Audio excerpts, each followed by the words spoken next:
అందరికీ నమస్కారం అండి. మా అత్తమ్మాట స్వాగతం. ఈరోజు బొంగరాయిలు బెండకాయ పులుసు చేస్తున్నానండి. ఎలా చేయాలో చూపిస్తాను రండి. ఉప్పు పసుపు వేసి ఆయిల్ వేసుకోవాలి. మసాలా ప్రిపేర్ చేసుకోవాలండి. కొంచెం ధనియాలు, జీలకర్ర, కొంచెం ఎండుమిరపకాయలు, చిన్న అల్లం ముక్క, చిన్న దాసిన చెక్క అండి, చిన్న ముక్క వేసుకోవాలి. ఉల్లిపాయ, పచ్చిమిర్చి బెండకాయలు ఇలా కట్ చేసుకుని మధ్యన ఇలా నాట్లు పెట్టుకోవాలండి.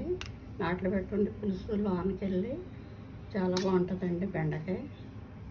ఆయిల్ వేసుకోవాలండి. ఆయిల్ కాగింది. ఇప్పుడు మనం మసాలా ప్రిపేర్ చేసుకున్నాం కదండి, మసాలా ఇందులో వేసుకుని ఫ్లవర్లో ఫ్రై చేసుకోవాలి. కొంచెం కరివేపాకు,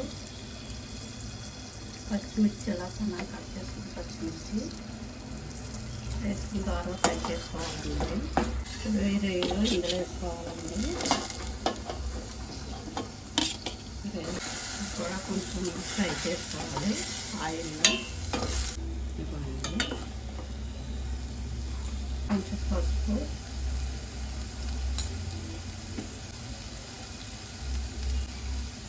కొంచెం కారం, కొంచెం సరిపడా కారం సాల్ట్ వేసుకోవాలి.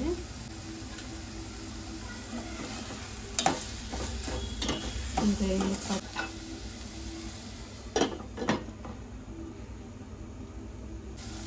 వాటర్ వేసుకోవాలి. మళ్ళీ కలుపుకొని మళ్ళీ మూత పెట్టుకోవాలండి. మనం చక్కగా తీసుకున్న చింతపండు గుడ్డు రసం వేసుకోవాలండి. ఇక్కడ ఇదిగోండి చింతపండు పులుసు వేసిన తర్వాత ఈ బెండకాయ ముక్కలు వేసుకోవాలండి. బాగా ఉడకాలండి.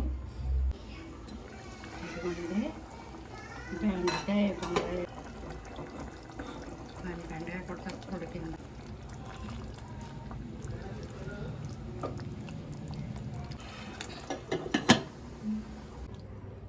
కర్రీ చూస్తుంటే నోరు ఊరిపోతుందండి.